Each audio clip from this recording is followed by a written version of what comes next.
baik kepada Ustaz Saifullah yang suka kemudian bersama dan bulan Ramadan bersama. Sallu ala Muhammad wa sallallahu.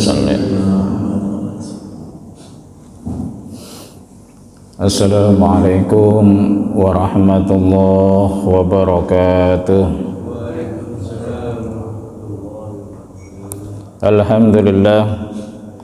Alhamdulillahi haqqa hamdih alladzi arsyadana ila ta'atih wa zajarana ma'siyatih wa amarana bimtisali awamirihi wa istinabi nawahih wa ja'ala ta'lim wa ta'alum min afdali masyru'iyyatih. Asyhadu an la ilaha illallah wahdahu la syarika lah iqraran biwahdaniyatih wa asyhadu anna sayyidana wa nabiyyana Muhammadan abduhu wa rasuluh i'tirafan binubuwwati. Allahumma shalli wa sallim wa barik ala khairi khalqi habibina wa syafiina wa maulana Muhammadin sallallahu alaihi wasallam khatamil anbiya'i wa rusuli wa ala alihi wa ashabihi wa atba'ihi min ba'di. Rabbi shrah li sadri wa yassir li amri wahlul 'uqdatam min lisani yafqahu qawli. Rabbi shrah li sadri wa yassir li amri wahlul 'uqdatam min lisani yafqahu qawli. Rabbi shrah li sadri wa yassir li amri wahlul 'uqdatam min lisani yafqahu qawli. Fa ila hadratin nabiyil mustafa Muhammadin rasulillahi sallallahu alaihi wasallam wa ala alihi wa sahbihi wa azwajihi wa auladihi wa dzurriyyatihi wa jami'i baiti ajma'in summa ila jami'i ikhwani minal anbiya wal mursalin wal awliya wa syuhada was salihin والصحابة والتابعين والعلماء العاملين المخلصين والمصنفين والمفسرين وأئمة الأربعة المجتهدين وجميع المجاهدين في سبيل الله رب العالمين والملائكة المقربين. أنا خصوصا مصنف هذا الكتاب الإمام العلامة أحمد بن حسين الشهير بأبي السجاء Syekh Muhammad bin Qasim Al-Ghazi, anallaha yaghfir lahum dhunubahum wa yarhamhum wa darajat ma fil jannah.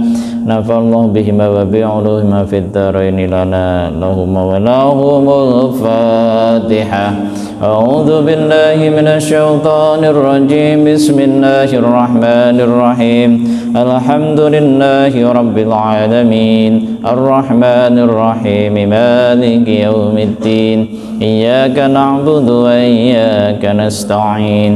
Ihdinas siratal mustaqim. Siratal ladzina an'amta 'alaihim ghairil maghdubi 'alaihim waladdallin. Amin.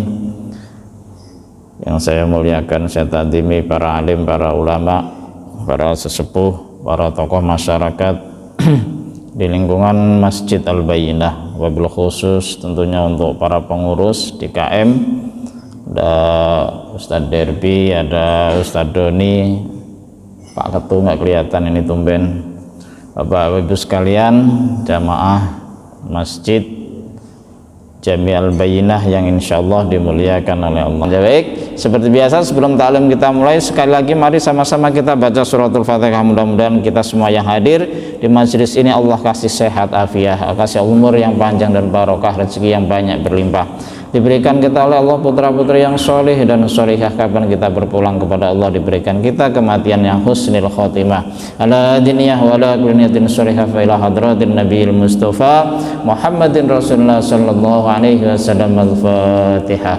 A'udzu billahi minasy syaithanir rajim. Bismillahirrahmanir rahim.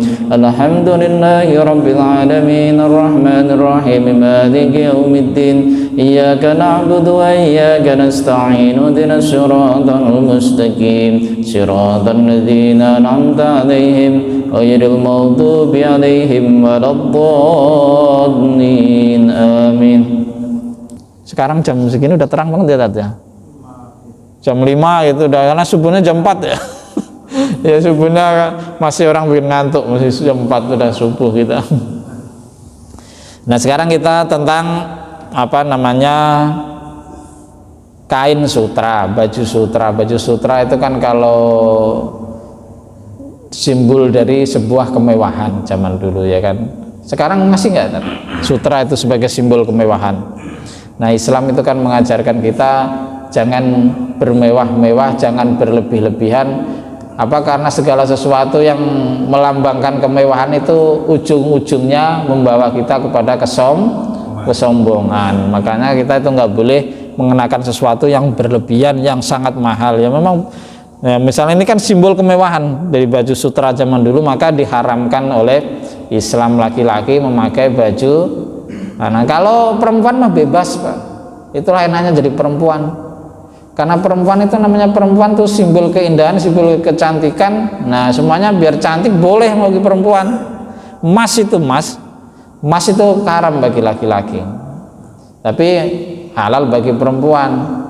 Emas itu nggak ada batasan bagi perempuan. Kalau tangannya muat dipakai semua, punya gelang ratusan dipakai dari ujung sini sampai sini. Perempuan sampai begini-begini boleh, Pak. Itu kalau perempuan. Tapi itulah namanya Allah menciptakan perempuan itu untuk keindahan, dipakai boleh. Makanya mak kan begitu biasa kan. Kalau manasin temennya arisan aja pakainya dipakai semua. Pas ngobrol ditunjukin tangannya sambil begini-begini, padahal mau nunjukin emasnya. Duduk sambil begini-begini ngobrol sama temennya, padahal mau nunjukin punya gelang baru. Itulah perempuan namanya.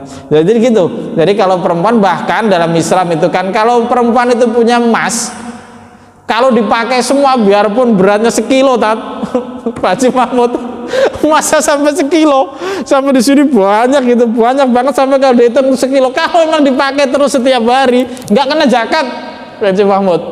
Kalau dipakai, itu menghormati perempuan. Tapi kalau disimpan buat investasi, yang sisanya yang itu seandainya yang dipakai kok 10, ya 10 nggak kena zakat. Tapi yang sisanya yang disimpan itu kena zakat. Nah, itulah perempuan. Makanya ras terkuat itu emang. Jadi itu hukum apa berbeda ketika dengan perempuan. Makanya itu udah namanya perempuannya. Kita bahas dulu sedikit, baru nanti kita tutup. Udah terang. Bismillahirrahmanirrahim. Faslun ayhadza faslun fil libas, tentang mengenakan baju yang terbuat dari sutra. Wayahrumu, dan haram, hukumnya haram ala rijali, bagi kaum laki-laki. Apa yang haram? Apa? Lubsul harir, mengenakan baju yang terbuat dari sutra. Masih ada yang punya? Kalau orang-orang Cina ya tadi ya, orang-orang Cina kayaknya biasa pakai ya sutra halus. Iya kan, masih banyak yang pakai kan kalau orang ini.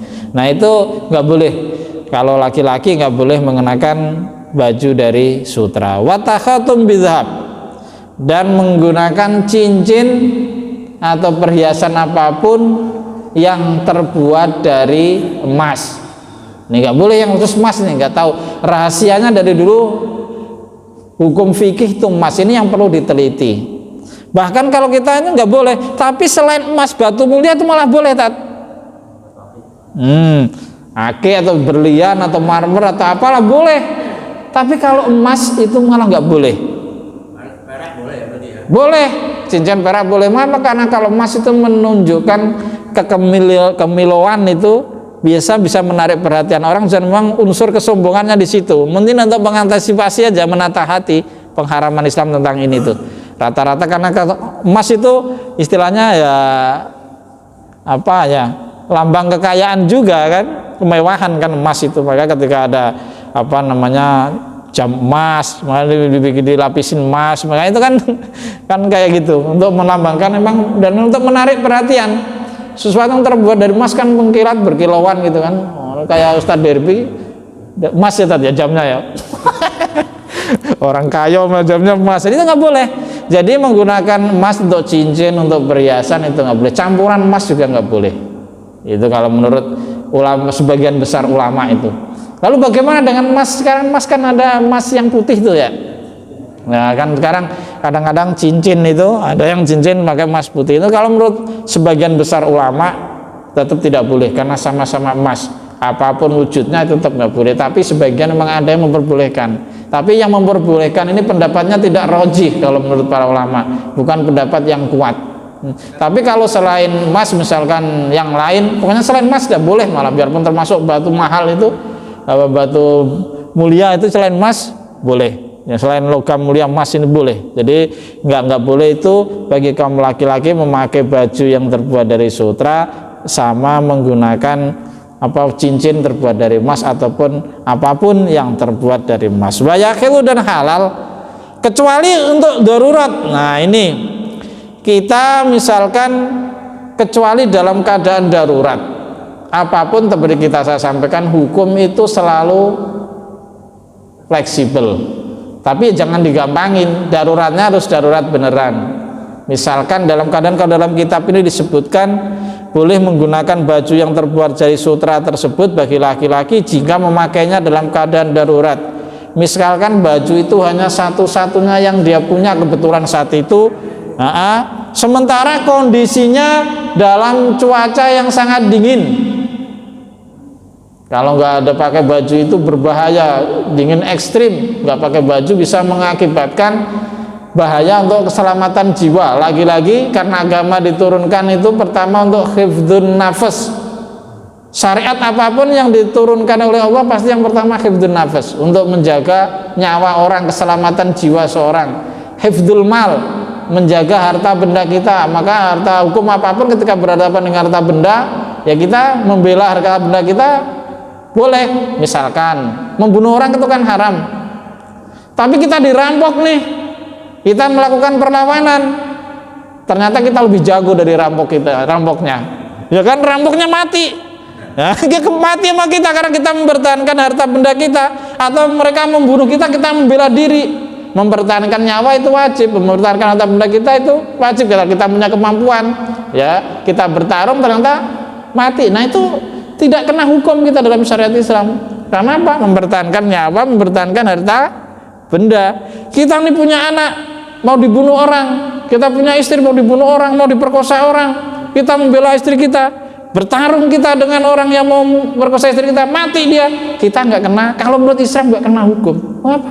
Karena itu membela keluarga. Man qatala tuna irdihi, membela kehormatan dirinya, kehormatan istrinya, itu begitu kalau dalam Islam.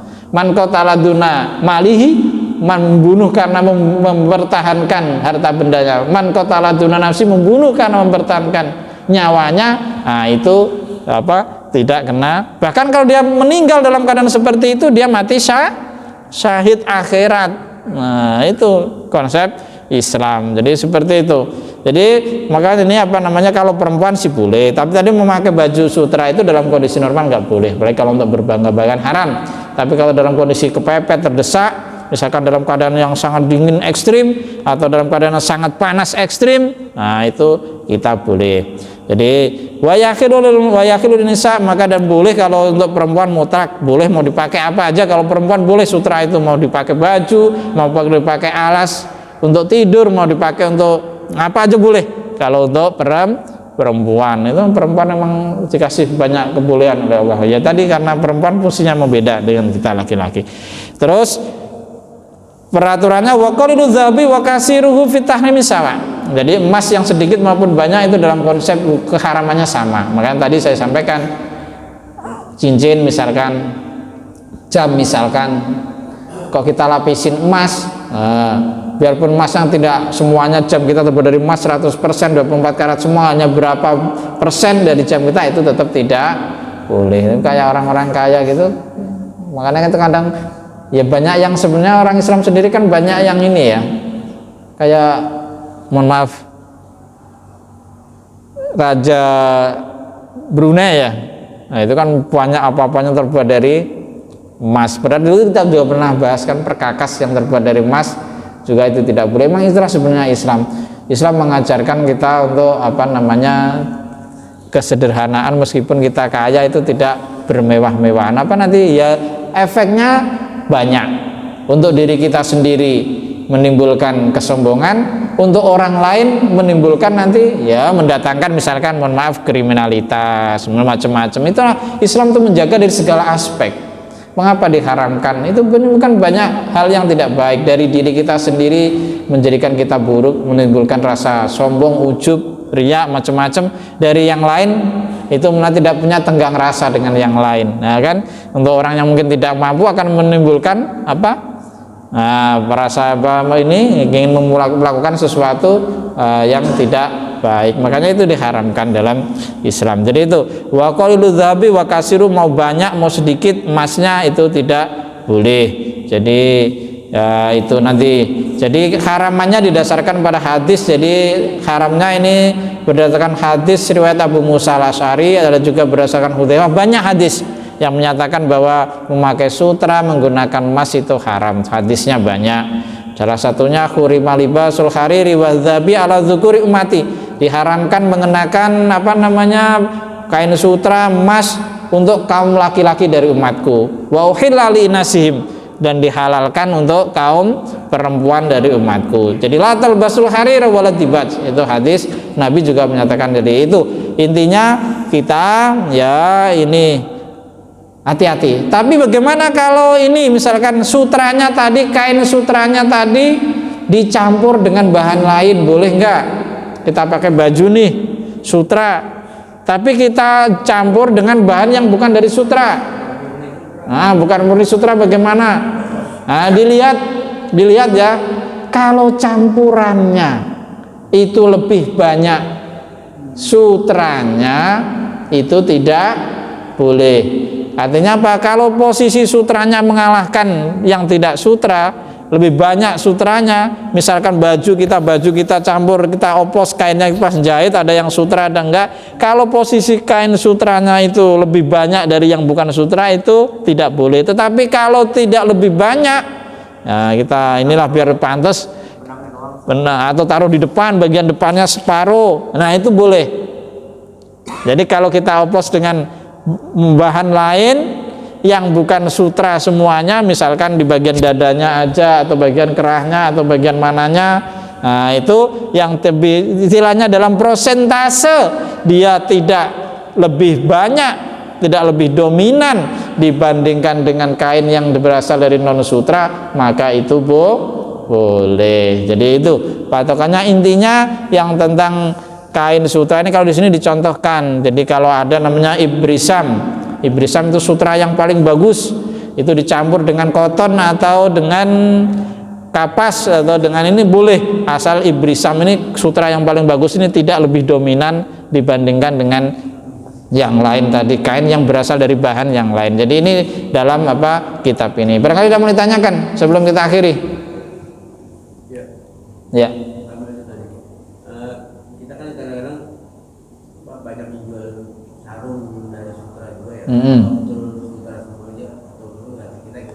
Iya. Iya, kalau sutra asli nggak boleh, emang kalau sutra beneran nggak boleh kita pakai, kan udah jelas hadisnya. Tapi kalau campuran, ya campurannya kita harus tahu juga berapa prosentasinya. Ya. Yang kedua gini, kita lihat pejabat-pejabat kita ini, kadang-kadang pakai tanda jabatan dulu, udah dilapisi. Pin itu. Iya. Pakai itu juga termasuk yang diharapkan atau tidak? Nah, biasa dipakai pada baju dinas itu, ada tanda jabatan. Iya itu. Emang itu dari emas ya tadi? Emas ya? Yang dilapisi emas, tapi emas murni gitu. Dilapisi kan. Kalau menurut hukum ini sih sebenarnya kalau dalam kondisi untuk keseharian, dalam untuk ini itu tidak boleh. Nah, jadi untuk keseharian itu tidak boleh. Emas sebanyak atau sedikit itu tidak boleh. Campuran tuh nggak boleh juga, tadi kan disebutkan biarpun sedikit banyak itu sebenarnya nggak boleh. Tapi inilah nggak tahu ya, saya belum bisa memastikan jawabannya ya Pak ya, karena itu dalam kondisi yang tidak pakai keseharian ya. Momen-momen tertentu misalnya kan. Emas itu emang ya. Nah itu nanti perlu dikaji Pak Haji. Itu kalau untuk campuran emas itu biarpun nggak banyak, sebenarnya kalau menurut konsep klasik para ulama jumhur ulama itu tidak boleh. Tapi nanti barangkali bisa dalam kondisi tertentu, nanti kalau memang ketemu dasar hukumnya kita sampaikan di pertemuan berikutnya. Kita cari dulu dasar hukumnya, nanti saya sampaikan. Nggak boleh mutlak, ternyata karena dalam kondisi tertentu nggak dipakai setiap hari itu merupakan simbol ini, ya kita nggak tahu. Nanti kan kadang hukum itu seperti itu. Tapi kalau hukum asalnya emas tidak boleh untuk laki-laki, ya. Dicabat emas murni maupun campuran itu tidak boleh, baik sedikit maupun banyak itu tidak boleh. Jadi makanya sebenarnya kalau ini perlu dipertimbangkan juga itu untuk pembuatan kebijakan itu, apa ada bahan lain selain emas yang bisa. Tahu yang dipakai. Iya. Buat yang perempuan aja. Iya, kalau yang perempuan itu nggak apa-apa, nggak masalah. Coba laki-laki itu. Dia beli yang biasaan aja. Ada yang begitu saja. Oh iya, makanya memang kalau secara hukum memang begitu. Hukum asalnya begitu. Kalau emas memang nggak boleh. Ya misalkan Pak Haji Mahmud nih duitnya banyak banget, punya tambang emas juga kali bisnisnya, semuanya mau dibikin emas, nggak boleh Pak Haji. Tapi kalau selain emas biarpun mahal malah boleh. Oh iya, mutiara. Iya itu. Nah ini nih Pak. Jadi emas itu hukum asalnya tidak boleh. Tapi dalam posisi tertentu yang tadi untuk darurat, misalkan untuk kepentingan medis itu boleh. Seperti yang ditanyakan tadi Pak RT, gigi itu malah boleh. Mengapa?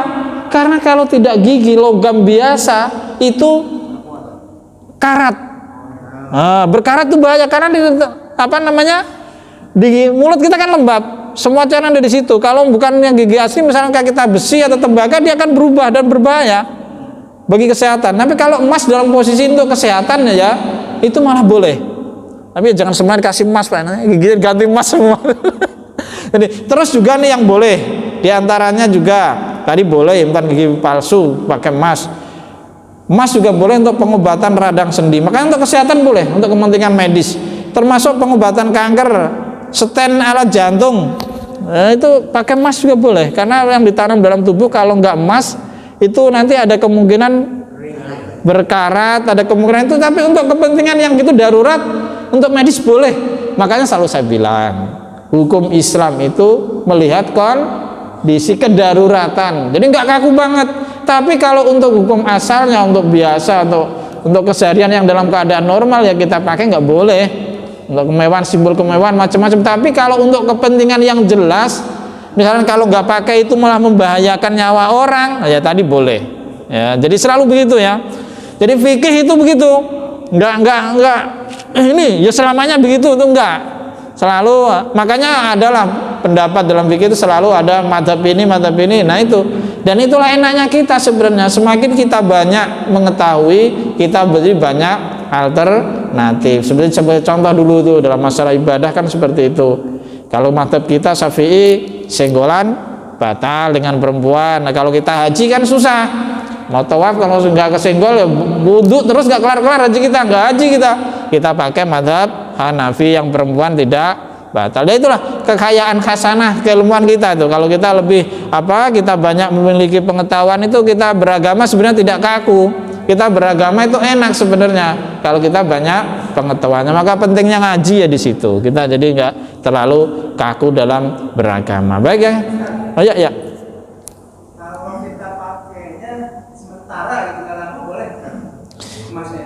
Nah itu tetap kalau untuk dipakai biasa nggak boleh untuk kepentingan, kecuali yang diperbolehkan tadi untuk kepentingan medis darurat.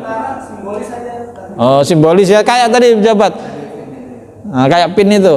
Iya, misalnya kita kan dapat hadiah emas nih ya. Simbolnya kan dipakein. Kita dipakai selama acara itu gitu kan. Nah itu dipakainya pas dia dapat medali, dia disematkan sama orang yang medali. Misalnya atau menang hadiah misalnya.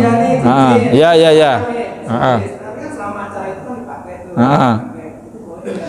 Nah kalau untuk sementara ya Pak, dalam kondisi yang itu ya, tapi nanti saya cari lagi dasar hukumnya lagi saya nggak mau ngarang kalau hukum itu. Hukum asalnya memang tidak boleh, tapi itu kan dalam kondisi yang tidak, maksudnya kita tidak pakai keseharian, dalam kondisi yang mungkin dalam bahasanya darurat, karena simbolik untuk pada saat itu juga. Nanti mungkin dalam untuk sementara mungkin boleh ya, tapi untuk dipakai dalam keseharian termasuk yang sering kita pakai itu tradisi kita itu mohon maaf, cincin kawin kan, tukar cincin itu kan. Nah itu kan sering tuh kan yang laki-laki tetap pakai. Nah tapi kalau pas sebenarnya ya masalah banyak di kita itu terkait dengan budaya kan, tradisi tukar cincin, dan kita sekarang sudah mengikuti itu ya repotnya. Dulu zaman ada nggak begitu Pak? Zaman dulu nggak ada kan? Zaman dulu pernah nggak Bapak yang udah sepuh, maaf saya termasuk udah sepuh juga, Pak Ustadz dulu ada tukar cincin nggak kalau nikah? Nggak ada kan? Tapi sekarang namanya anak muda itu ya begitu tuh, repotnya itu hukum kita itu ketika sudah bersentuhan dengan dunia baru yang mengadopsi budaya lain. Tukar cincin kan bukan budaya kita, tapi sudah menjadi seolah sekarang tradisi kita. Orang kalau mau nikah tukar cincin. Itu nggak ada ketentuan hukumnya harus tukang cincin. Kalau kita mau tunangan harus tukar cincin, itu nggak ada dalam Islam itu. Kalau kita memberikan emas kepada pasangan kita, istri kita, ya udah sebagai emas kawin, nggak ada tukar cincin dikasih emas nanti pakai dua-duanya. Nah itu nggak boleh sebenarnya kalau menurut hukum yang asalnya ya. Tapi tadi kalau emas putih itu masih ada sebagian besar itu masih ada yang membolehkan, tapi ya gitu. Makanya kita tuh ya itulah perlu memilah-milah kadang-kadang. Nah kita yang punya kesadaran ya kita sampaikan kepada anak-anak kita. Nah itu yang nggak benar. Ya kalau mau diakalin ya jangan dari emas. Ya tadi dari yang lain aja, bukan yang terbuat dari emas pas tukar cincinnya itu. Kalau udah memang tradisi itu sudah melembaga harus ada tukar cincin, kalau mau nikah mau tunangan harus tukar cincin, usahakan jangan pakai emas ya. Emas atau yang lain lah yang boleh mewah yang lain tapi nggak emas. Ya kan mutiara, permata atau apa yang malah itu berlian. Nah boleh malah. Tapi yang emas jangan. Kalau karena ya ini masalahnya hadisnya jelas gitu. Emas yang disebut. Nah jadi begitu. Cukup ya Pak ya, kita tutup ya, udah terang banget. Nah itu kalau anak-anak boleh, ada di dalam kitab ini, anak yang belum balik kok walinya memakaikan itu pakai sutra, boleh untuk anak-anak. Baju gitu boleh? Boleh untuk anak-anak, karena apa? Dia belum terkena taklif. Taklif itu perhitungannya ketika sudah dewasa, kita udah balik itu kena taklif. Ketika udah balik nggak boleh. Tapi kalau anak-anak kita punya anak-anak lucu-lucu kita beliin begitu ya biar dia seneng, dipandang indah ya boleh sebenarnya. Tapi ya jangan keterusan. nanti menyimpulkan lagi-lagi menata hati kita biar tidak wah kita duitnya banyak anak kita bajunya yang sutra-sutra semua. Ya boleh sih kalau berbalik tapi ya nggak bagus juga, nanti terbiasa anak itu menjadi polanya sehari-hari. Tapi boleh secara hukum ketika anak itu belum balik. Di sini disebutkan jadi boleh di sini saya baca ininya untuk meyakinkan kita. Jadi kalau untuk ini wa yakhilu lil waliyi ilbasus sobi al harir qabla sab'i sinin. Jadi boleh bagi walinya atau orang tuanya atau siapapun memakaikan baju sutra untuk anak kecil yang belum umur 7 tahun atau sampai umur 7 tahun. Ya karena ketika patokannya begitu, karena ketika mulai tamyiz bahasa kita harus diajari mulai berpola yang benar, perilaku yang benar, kayak sholat. Kita kan wajib tuh mengajari, biarpun anak kita umur 7 tahun itu belum wajib sholat, ketika anak kita sudah 7 tahun kita wajib mengajarkan sholat. Ya kan, alimu auladakum as-sholah ingda sab'i sinin. Ketika umur 7 tahun anak kita udah wajib diajarkan sholat. Umur 10 tahun belum sholat boleh kita pukul, tapi bukan pukul menyakiti, bukan pukul untuk menimbulkan citra, tapi pukul untuk memberikan pengajaran. Maka patokannya sampai 7 tahun. Ini anak kita misalkan tadi kita punya ini pengen senang, anak-anak kita masih kecil lucu-lucu, kita kasih dah wali, kasih baju sutra boleh, tapi sampai batasnya maksimalnya sebelum 7 tahun atau pas 7 tahun itu ada yang membolehkan. Kalau ulama ini Syekh Wabqol sini boleh menyatakan jika sebelum 7 tahun kalau menurut Syekh Abu Suja. Jadi itu ya tadi ya, bisa dipahami. Kita tutup ya taklim kita. Kalau ini kondisinya kita punya emas dijual, tapi yang belinya laki-laki buat dipakai sendiri, boleh nggak kita jual? Cincin kita jual ke laki-laki. Kita tahu bahwa itu yang dipakai emas. Ya kalau bisa janganlah, karena kita kalau sama mendukung ya sama kayak kita menjual itu. Kita menjual sesuatu yang udah pakai, dan kita sama nih, kita menjualnya sebenarnya halal, menjualnya halal, tapi kita udah tahu nih, kita menjual pisau tuh boleh nggak? Boleh nggak saya jual pisau? Saya jual pedang boleh nggak? Saya jual parang boleh nggak? Tapi kalau kita jual kepada jelas-jelas kepada orang yang kita tahu persis, kalau kita jual ke dia nih, dia udah punya tujuan jahat mau membunuh orang, kita jual, kita kasih parang nih Pak, mau bunuh orang ya Pak, kita tahu nih beli nih parang saya haram gitu ya kan, karena membeli fasilitas dia untuk membunuh orang. Itu hukum tuh seperti itu.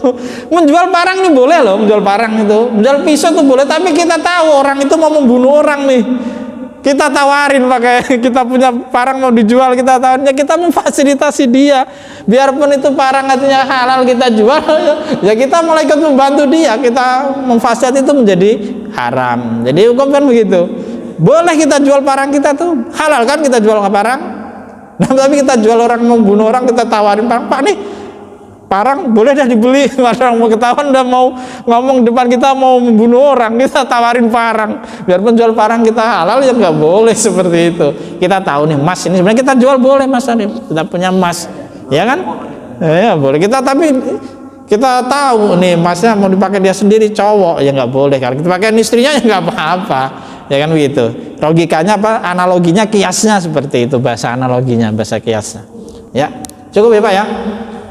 Kita tutup dengan doa akhir majelis. Subhanakallahumma wa bihamdika asyhadu an la ilaha illa anta astaghfiruka wa atubu ilaik. Mohon maaf kalau ada kata-kata yang kurang berkenan, ada kekurangan bisa ngasih di Allahul muwaffiq ila aqwamit thoriq. Assalamualaikum warahmatullahi wabarakatuh.